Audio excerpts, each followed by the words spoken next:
Assalamualaikum warahmatullahi wabarakatuh. Baiklah anak-anak, pada kesempatan ini kita akan belajar mengenai isomer dan reaksi senyawa karbon. Oke, apa itu isomer? Ini sudah kita pelajari di kelas 2, tapi Ibu ulang supaya kamu ingat kembali. Yaitu senyawa yang memiliki rumus molekul sama, tetapi rumus bangun berbeda. Nah, isomer itu terbagi pada dua. Ada isomer struktur. Isomer struktur itu terbagi dari kerangka, posisi, dan gugus fungsi. Lalu ada isomer ruang, terbagi menjadi geometri dan optis. Oke, di sini kita akan lihat apa itu isomer struktur. Nah, yang pertama kita lihat dulu yang tergolong dalam isomer struktur itu adalah isomer kerangka. Isomer kerangka adalah isomer yang mempunyai rumus molekul dan gugus fungsi yang sama. Jadi rumus molekulnya sama, gugus fungsinya sama, tapi rantai induknya yang berbeda. Di sini kita lihat, ya kita hitung ya. 1, 2, 3, 4, 5. C-nya ada 5. Hanya tinggal dihitung ini berapa. Hanya 3 tambah 2, 4, 6, 8, 9, 14 ya. Oke, di sini 1, 2, 3, 4, 5. Sama posisi jumlah C dan H-nya. Tetapi yang pertama ini kerangka induknya adalah 1, 2, 3, 4, 5 ya. Pentanol ya. Ini dia. Sementara yang ini kerangkanya 1, 2, 3, 4. Jadi di sini butanol. Jadi yang membedakannya rumus molekulnya sama, C dan H-nya jumlahnya dan U-nya sama, gugus fungsinya di sini OH, di sini OH sama, tetapi rantai induknya yang 1, 5, yang 1, 4. Nah, itu dia. Kemudian kita lihat isomer posisi. Mempunyai rumus molekul sama, gugus fungsi sama, kerangka sama, tetapi letak gugus fungsinya yang berbeda. Ya, coba dilihat di sini. Jadi semua sama kecuali posisinya. Di sini ya, di sini 1, 2, 3. C-nya ada 3 propanol. Di sini juga propanol. Tetapi yang satu terletak pada C1. Yang kedua OH-nya ini, OH ini pada C1. Yang kedua OH ini pada C2. Nah, ini yang disebut posisi. Jadi berbeda posisi gugus fungsinya. Nah, yang ketiga adalah isomer gugus fungsi. Nah, rumus molekul sama tapi gugus fungsinya yang berbeda. Contoh di sini CH3-nya, di sini ada 1, 2. C-nya 2, H-nya 6. Di sini C-nya 2, H-nya 6. O-nya di sini 1, O-nya di sini 1. Nah, yang ini adalah etanol, sementara ini adalah eter. Gugus fungsi ini adalah OH, sementara gugus fungsi ini adalah U. Oke. Isomer gugus fungsi bisa terjadi antara yang pertama alkohol dan eter. Mereka memiliki rumus umum CnH2n tambah 2O. Lalu aldehid dan keton memiliki rumus umum CnH2nO. Lalu asam karboksilat dan ester memiliki rumus umum CnH2nO2. Nah, contoh soal. Berapakah jumlah kemungkinan isomer dari senyawa dengan rumus molekul C4H10O? Nah, di sini kita lihat senyawa dengan rumus molekul C4H10O memenuhi rumus umum alkohol dan eter. Yang tadi kita lihat, ini dia alkohol dan eter CnH2n tambah 2O. Nah, di sini memenuhi itu. Nah, kita lihat sebagai alkohol. Nah, kita buat satu persatu. Ibu sudah pernah ajarkan dulu di kelas 2. Nih, kita cari satu persatu. Ternyata dia mempunyai 4 isomernya. Ya. Sementara sebagai eter dia mempunyai 3 isomernya. Oke, coba kita lihat di sini butanol, 1 butanol. Oke, di sini 2 butanol. Antara ini dan ini adalah isomer posisi.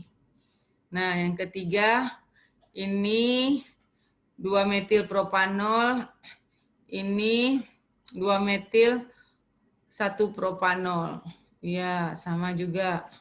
Posisinya di sini sama. Kerangkanya sama juga. Oke, ini isomer posisi ini. Nah, di sini kita lihat nih. Yang pertama ini C-nya 1. Ini. Kemudian ini juga. Oke, ini posisi juga. Ya, posisi 1, kedua, kemudian ini dia. Oke.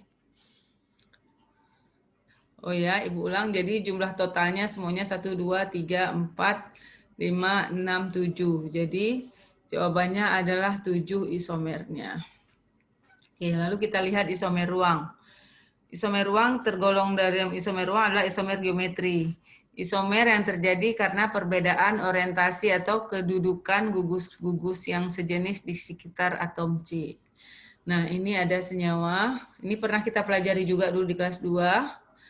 Nah, untuk isomer ruang yang paling menentukan adalah ikatan rangkap yang ada di C. Nah, ini dia, kita taruh dia di sini. Nah, lalu yang mengikat C ini adalah CH3. Ini dia. Ini dia CH3. Lalu yang mengikat C ini lagi adalah CH3, CH2. Nah, digabungkan C-nya ada 2, H-nya ada 5. Nah, ini dia.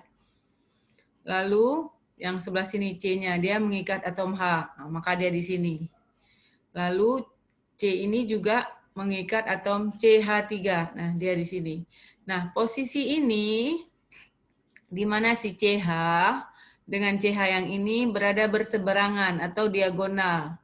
Maka disebut adalah trans dengan nama dia.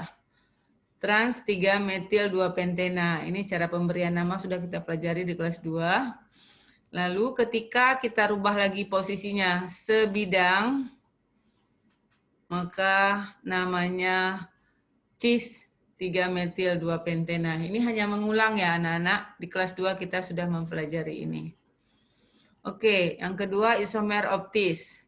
Isomer optis adalah isomer yang terjadi pada atom C asimetris dalam molekul, yaitu atom C yang terikat pada 4 gugus yang berbeda atau bersifat chiral, seperti tangan kita. Nah, maksud seperti tangan kita ini adalah dua belah yang sama tapi tidak bisa berbeda posisinya, ya. Oke, pada isomer optis atom dapat memutar bidang polarisasi yang disebut bersifat optis aktif. Jika memutar ke kanan atau searah jarum jam dinyatakan dengan tanda positif atau dextro. Jika memutar ke kiri dinyatakan dengan tanda negatif atau levo. Ini diketahui dengan menggunakan alat ya nak. Ini hanya kita pelajari untuk diketahui. Nah contohnya ini senyawanya. Nah kita akan lihat mana atom C chiral di sini. Nah inilah dia. Kita buat seperti ini. Nah C yang keberapa nih? Yang kedua. Nih dia di sini. C ini memegang OH. Nah OH-nya di sini. Lalu dia memegang H. H-nya di sini. Lalu dia memegang CH3.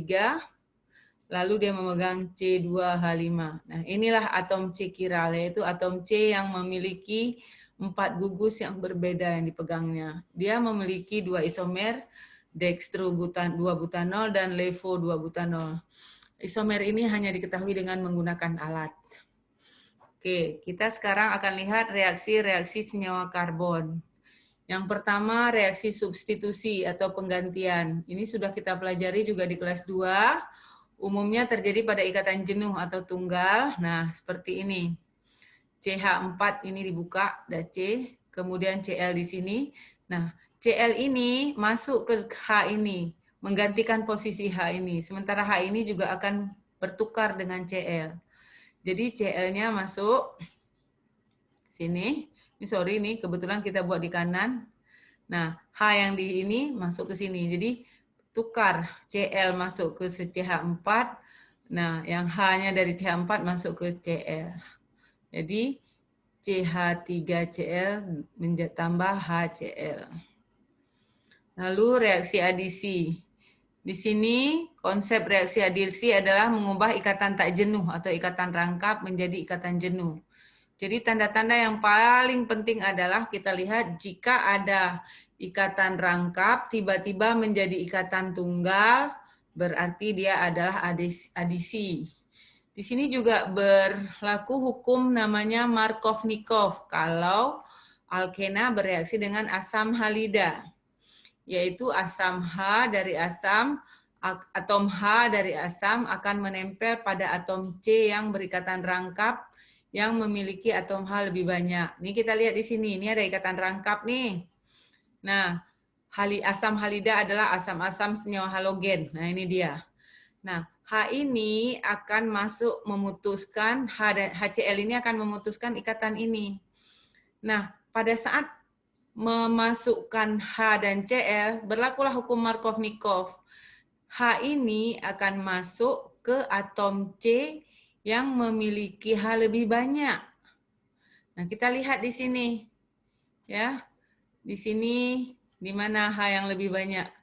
Nah, H ini akan masuk ke sini. Cl juga akan masuk. Ya, di sini kita lihat. Ya, di sini tidak ada H. Di sini hanya satu. Makanya H-nya akan masuk ke sini dan Cl-nya akan masuk ke C yang tanpa H. Ingat hukum Markovnikov. Kenapa ke C yang ini? Karena C ini nggak punya H. Sementara C ini satu. Kata Markovnikov, dia akan memasuki ke atom C yang memiliki atom H lebih banyak. Oke. Sehingga ikatan rangkap menjadi ikatan tunggal. Ya, kemudian reaksi eliminasi. Pengubahan ikatan jenuh atau tunggal menjadi ikatan tak jenuh dengan melepas H2 sebagai contoh. Konsep dari eliminasi yang harus kita ingat adalah ikatan yang tunggal atau jenuh berubah menjadi ikatan tak jenuh atau rangkap. Itu aja konsepnya. Jika tiba-tiba kamu melihat ada ikatan tunggal menjadi ikatan rangkap, maka ini adalah eliminasi. Oke, lalu oksidasi. Reaksi oksidasi adalah reaksi pembakaran yang melibatkan oksigen. Nah, jika terjadi pembakaran sempurna, maka reaksinya adalah CO2 dan H2O hasil reaksinya. Tetapi jika tidak sempurna, maka CO dan H2O. Nah, ini contoh. CH4 tambah 2U2. Hasilnya CO2 tambah H2O. Berarti ini adalah pembakaran sempurna. Ya, kalau tidak disebutkan, berarti dia dianggap pembakaran sempurna. Oke, lalu kita lihat reaksi netralisasi. Nah, reaksi netralisasi adalah reaksi antara asam dan basa membentuk garam dan air. Nah, ini rumus umumnya asam. Kita sudah pelajari kemarin yang asam adalah asam karboksilat, RCOOH. Nah, ditambah basa, NaOH. Maka dia akan menjadi, R ini terserah nanti apa saja boleh kita isi. RCOONA tambah H2O. Asam tambah basa jadi garam tambah air. Nah, ini dia asam. Asetat tambah NaOH. Nah, ini dia. Oke, lalu hidrolisis. Penguraian senyawa kimia saat direaksikan dengan air. Jadi di sini ada RCOOR. Ini adalah ester. Jika direaksikan dengan H2O, maka dia akan menjadi RCOOH atau asam karboksilat. Ditambah dengan ROH atau alkohol. Ya. Oke. Nanti contohnya kalian cari sendiri. Ini Ibu berikan rumusnya saja. Oke, lalu reaksi esterifikasi. Reaksi pembentukan ester dengan mereaksikan asam karboksilat dan alkohol. Contoh nih, kamu sudah belajar kemarin di gugus fungsi RCOOH, ini asam karboksilat. Ditambah ROH, ini alkohol. Nih, hasilnya RCOOR, ini ester tambah H2O. Ya. Nanti contohnya bisa dibuatkan sendiri. Lalu di sini ada reaksi saponifikasi atau penyabunan. Reaksi hidrolisis ester dengan basa alkali yang menghasilkan alkohol dan garam dari sisa asamnya. Nih, rumusnya juga.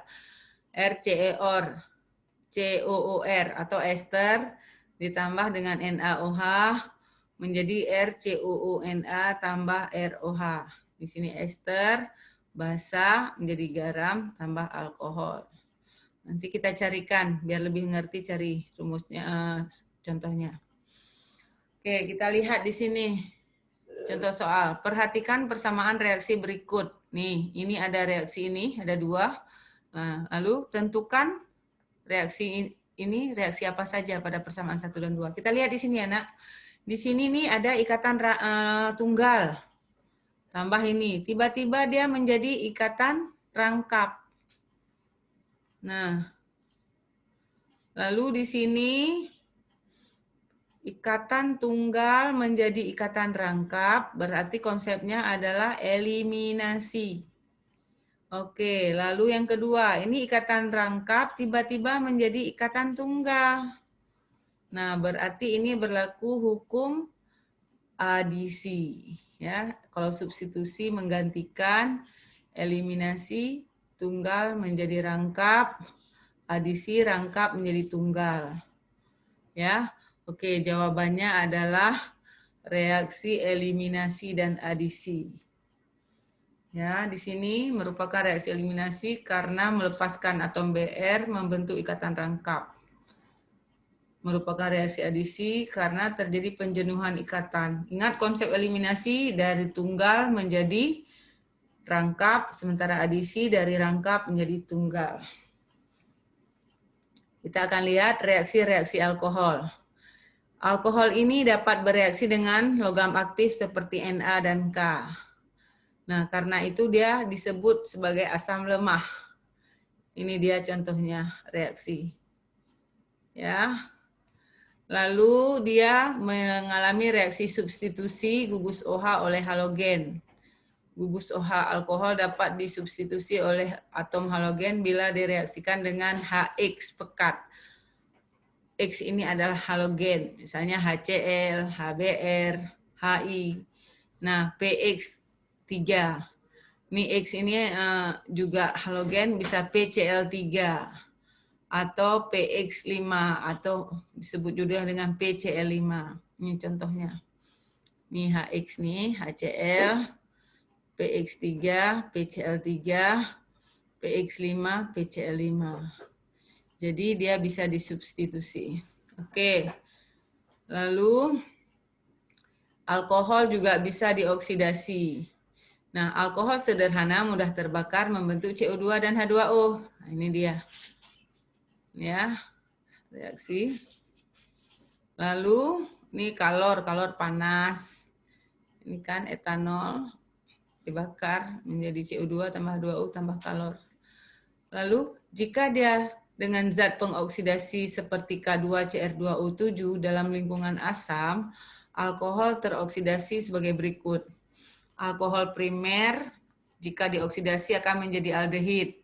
Jika dioksidasi lagi akan menjadi asam karboksilat.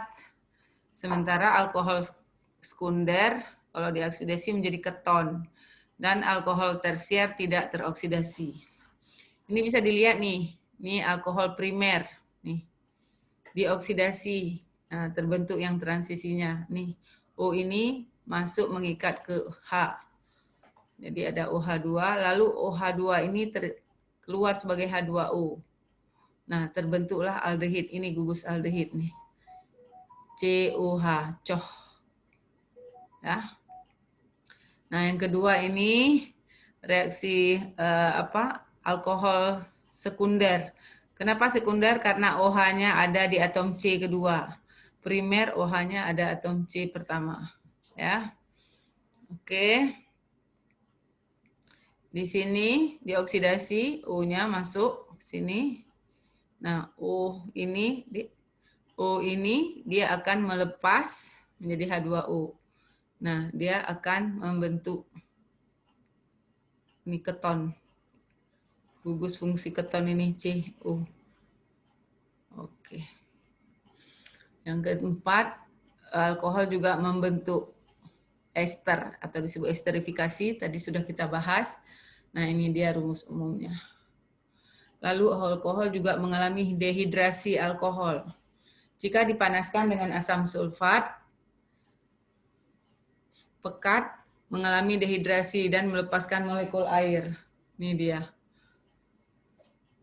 Ini sesama alkohol dengan H2SO4 pekat pada suhu 130 derajat Celcius.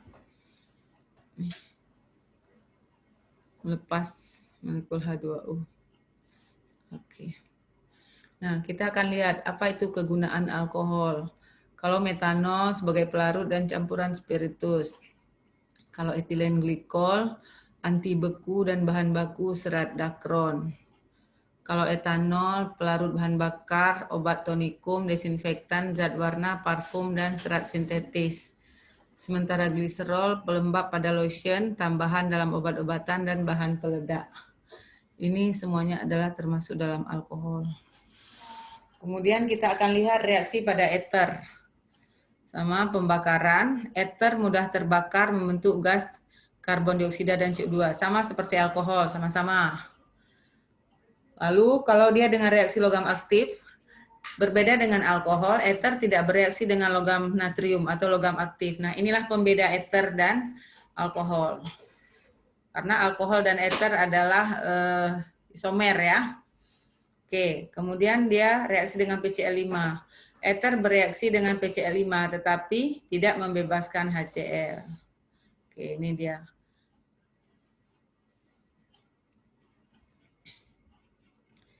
Lalu reaksi dengan hidrogen halida. Eter terurai oleh asam halida, terutama oleh HI. Nah, ini dia reaksinya. Oke, membedakan alkohol dan eter. Karena alkohol dan eter merupakan isomer, jadi kadang-kadang sulit membedakannya. Tanda yang harus kita ingat adalah kalau alkohol bereaksi dengan logam natrium, membebaskan hidrogen, sedangkan eter tidak bereaksi. Lalu alkohol bereaksi dengan PCl5 menghasilkan HCl, sedangkan eter bereaksi namun tidak menghasilkan HCl. Ya, itu saja. Nih, kita lihat kegunaan eter. Eter ini digunakan sebagai pelarut senyawa organik, obat bius, dan untuk menaikkan angka oktan bensin. Oke, kita lihat contoh soal. Senyawa A dengan rumus molekul C4H10O mempunyai sifat-sifat. 1. Bereaksi dengan logam natrium membentuk gas hidrogen. 2. Bereaksi dengan larutan kalium dikromat dalam suasana asam membentuk suatu keton. Berdasarkan data tersebut, tulislah struktur senyawa A. Oke, kita jawab. Berdasarkan rumus molekul senyawa A dapat berupa alkohol atau eter. Kenapa? Karena memenuhi rumus umum CnH2n tambah 2O. Nah, oleh karena A bereaksi dengan natrium membentuk hidrogen, maka senyawa A adalah alkohol. Kita ingat tadi, alkohol bereaksi dengan logam aktif natrium membentuk hidrogen, sementara eter tidak. Yang kedua, karena senyawa A dioksidasi menghasilkan keton, maka senyawa A adalah alkohol sekunder. Tadi kita ingat bahwa jika alkohol sekunder dioksidasi, dia akan menghasilkan keton.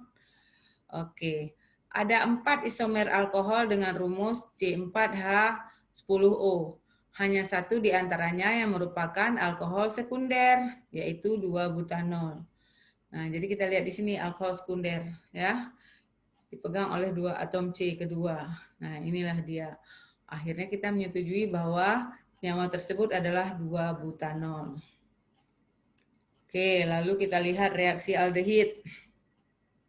Yang pertama, reaksi oksidasi. Aldehid adalah reduktor kuat, sehingga dapat mereduksi oksidator lemah, yaitu diantaranya pereaksi Tollens atau perak oksida. Dia membentuk endapan perak. Larutan perak nitrat dalam amonia. Ini ya pelarutnya, senyawanya. Ini dia, RCOH tambah Ag2O menghasilkan endapan perak. Ini dia. Oke, lalu dia juga dapat bereaksi dengan reaksi Fehling. Reaksi aldehid dengan Fehling menghasilkan endapan merah bata dari CuO2. Reaksi Fehling terdiri dari Fehling A, yaitu CuSO4, dan Fehling B, yaitu larutan NaOH dan kalium natrium tetrat. Ini dia. Ya, reaksi Fehling. Oksidasi aldehid menghasilkan asam karboksilat. Nah, kalau aldehid dioksidasi maka akan menghasilkan asam karboksilat seperti pada hasil hidrolisis oksidasi alkohol primer menghasilkan aldehid, lalu dioksidasi lagi menghasilkan asam karboksilat. Nah, lalu dia juga mengalami reaksi adisi. hidrogen. Ya, disebut juga dengan reduksi. Di sini aldehidnya kalau ditambahkan dengan H2 dia akan menjadi alkohol primer. Kegunaan aldehid. Ini H ini masuk ke ikatan rangkap sehingga menjadi hanya jadi H nih. Dia sebagai desinfektan, insektisida, pengawet mayat dan bahan pembuat plastik atau formaldehid. Kemudian zat warna bahan pembuat plastik dan bahan pembuat karet sintetis atau asetaldehid. Oke, reaksi keton. Di sini juga keton mengalami oksidasi. Keton reduktor lebih lemah dari aldehid sehingga tidak dapat mengoksidasi reaksi Tollens dan reaksi Fehling. Nah, keton dan aldehid adalah isomer. Jadi pembedanya yang harus diingat adalah bahwa keton tidak bereaksi dengan reaksi Tollens dan Fehling, sementara aldehid tadi bereaksi ya. Kemudian reduksi keton menghasilkan alkohol sekunder. Ini dia. Nah, kegunaan keton ada sebagai pelarut cat kuku dan pelarut plastik. Kita lihat contoh soal membedakan aldehid dan keton. Suatu senyawa mempunyai rumus molekul C3H6O. Pengujian dengan bereaksi Tollens menghasilkan endapan perak, sedangkan dengan bereaksi Fehling menghasilkan endapan merah bata. Tentukan struktur senyawa tersebut. Kita ingat tadi bahwa kalau reaksi Tollens menghasilkan endapan perak berarti dia bereaksi positif. Nah, kalau Fehling menghasilkan endapan merah bata berarti dia positif. Nah, kita lihat senyawa dengan rumus molekul C3H6O memenuhi rumus umum aldehid dan keton. Ini dia CnH2NO. Karena bereaksi positif terhadap reaksi Tollens dan Fehling, maka senyawa itu ada aldehid. Hanya ada satu kemungkinan aldehid dengan 3 atom karbon, yaitu propanal. Ya, oke. Lalu kita lihat reaksi-reaksi dari asam karboksilat. Pertama, reaksi penetralan. Asam karboksilat bereaksi dengan asam dan basa membentuk garam dan air. Nah, ini dia reaksinya. Reaksi pengesteran. Asam karboksilat bereaksi dengan alkohol membentuk ester atau esterifikasi. Kita sudah lihat tadi esterifikasi. Nah, kegunaan asam karboksilat adalah untuk menghilangkan karat dan pembuat zat warna. Sebagai zat pengasam minuman, permen, dan baking powder. Untuk pengolahan sabun, untuk membuat nilon, dalam industri tekstil, penyamakan kulit, dan pengumpalan lateks, pada sintesis serat dan plastik dalam sintesa serat dan plastik, serta zat pengasaman makanan. Lalu kita lihat ester, reaksi-reaksi ester. Nah, ester dapat terhidrolisis dengan pengaruh asam membentuk alkohol dan asam karboksilat. Reaksi hidrolisis merupakan kebalikan dari pengesteran. Ini kamu bisa lihat tadi dari reaksi-reaksi pada karbon. Nah, lalu kita lihat kegunaan ester. Ester digunakan sebagai esen makanan dan berperan dalam proses penyambunan serta pembuatan margarin. Oke anak-anak, demikian materi ini kita harus rajin menghafal, mengingat kembali. Ya. Kamu harus melihat contoh-contohnya, baru kamu hafalkan. Ibu akhiri, Assalamualaikum warahmatullahi wabarakatuh.